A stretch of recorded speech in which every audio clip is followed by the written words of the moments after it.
সেই নিরীহ পুলিশকে রক্তপিপাসু হিসেবে শেখ হাসিনা তৈরি করেছে। আপনারা যারা বিএনপি নেতা ইলিয়াসুর রহমানের আশা যারা করছে তাদের জন্য দুঃসংবাদ। বিএনপি নেতা ইলিয়াসুর রহমানকে কবে মেরে ফেলেছে শেখ হাসিনা, আয়না করে ফেলি। সেই নিরীহ পুলিশকে রক্তপিপাসু হিসেবে শেখ হাসিনা তৈরি করেছে। আপনারা যারা বিএনপি নেতা ইলিয়াস আলীর অপেক্ষায় আছেন, তাদের জন্য দুঃখজনক সংবাদ। তাকে অনেক আগেই হত্যা করা হয়েছে। তাকে পতেঙ্গা সমুদ্র সৈকত দিয়ে কড়া পাহারায় সাগরের মাঝখানে নিয়ে স্পিড বোটের মাধ্যমে মুখে পলিথিন পেঁচিয়ে হত্যা করে, তার পেট ছুরি দিয়ে ছিদ্র করে, তাকে পাথর দিয়ে বেঁধে সাগরে ডুবিয়ে দেওয়া হয়েছে। আসসালামু আলাইকুম, বিসমিল্লাহির রহমানির রহিম। আমি বাংলাদেশ পুলিশের একজন কর্মকর্তা এসআই মাসুদ রানা। আমি আপনাদের কাছে কিছু তথ্য তুলে ধরতে চাই, যেটা বাংলাদেশের মানুষ অনেক দিন ধরেই জানে না, বা তারা এই প্রশ্নের উত্তর খুঁজছে অনেক বছর ধরে, কিন্তু কোনো উত্তর খুঁজে পায়নি। আজকে যাকে সেনাবাহিনী থেকে অব্যাহতি দেওয়া হলো, মেজর জেনারেল জিয়াউল হাসান, যিনি এনটিএমসির প্রধান ছিলেন এবং তিনি র্যাবের অতিরিক্ত পরিচালক ছিলেন। অতিরিক্ত পরিচালক অপারেশন। তিনি মেজর থাকতেই র্যাবে ছিলেন এবং বাংলাদেশে যত গুম খুন হয়েছে, বিএনপি সহ অন্যান্য যারা অ্যাক্টিভিস্ট, সেই গুম খুনের সাথে জড়িত এই জিয়াউল হাসান। অনেক নেতাদেরকেই র্যাবের কালো গাড়িতে করে সিভিলে ধরে আনা হতো, এনে র্যাব ওয়ানের গোপন আস্তানায় তাদেরকে আটক রাখা হতো। এরপর তাদেরকে সময় মতো অজ্ঞাত স্থানে নিয়ে তাদেরকে হত্যা করা হতো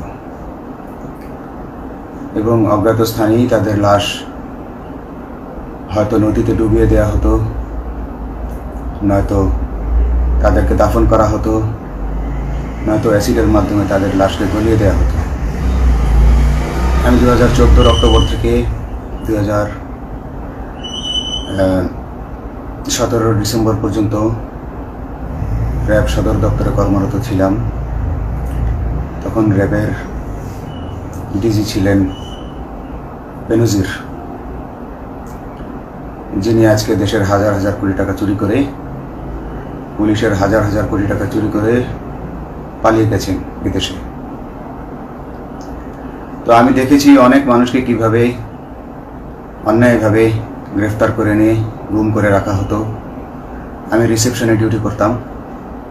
গুম হয়ে যাওয়া মানুষের স্বজনেরা আমার কাছে আসতো, কিন্তু আমাদেরকে কঠোর নজরদারিতে রাখা হতো। সিসি ক্যামেরার আওতায় ছিলাম, তাদের সাথে আমরা ওভাবে কথা বলতে পারতাম না।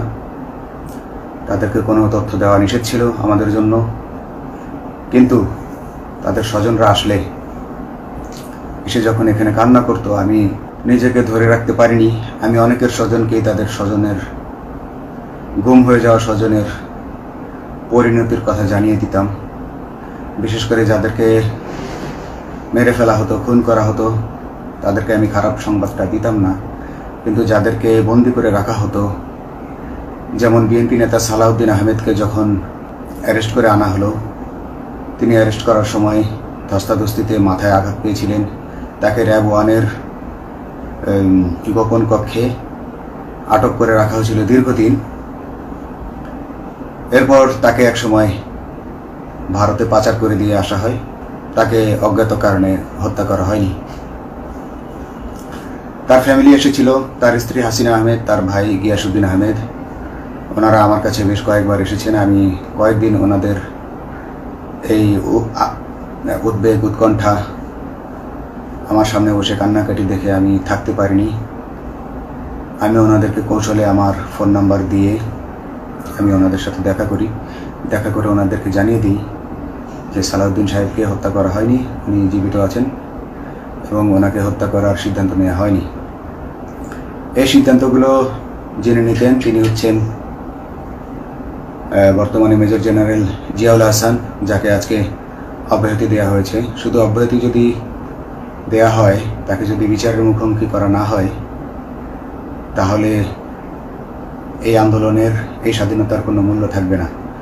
আমি আজকে আর কাউকে ভয় পাই না।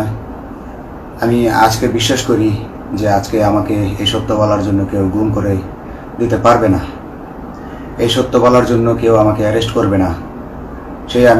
সেই কারণে আমি বুকে সাহস নিয়ে আজকে কথাগুলো বলছি। আপনারা যারা বিএনপি নেতা ইলিয়াস আলীর অপেক্ষায় আছেন, তাদের জন্য দুঃখজনক সংবাদ, তাকে অনেক আগেই হত্যা করা হয়েছে।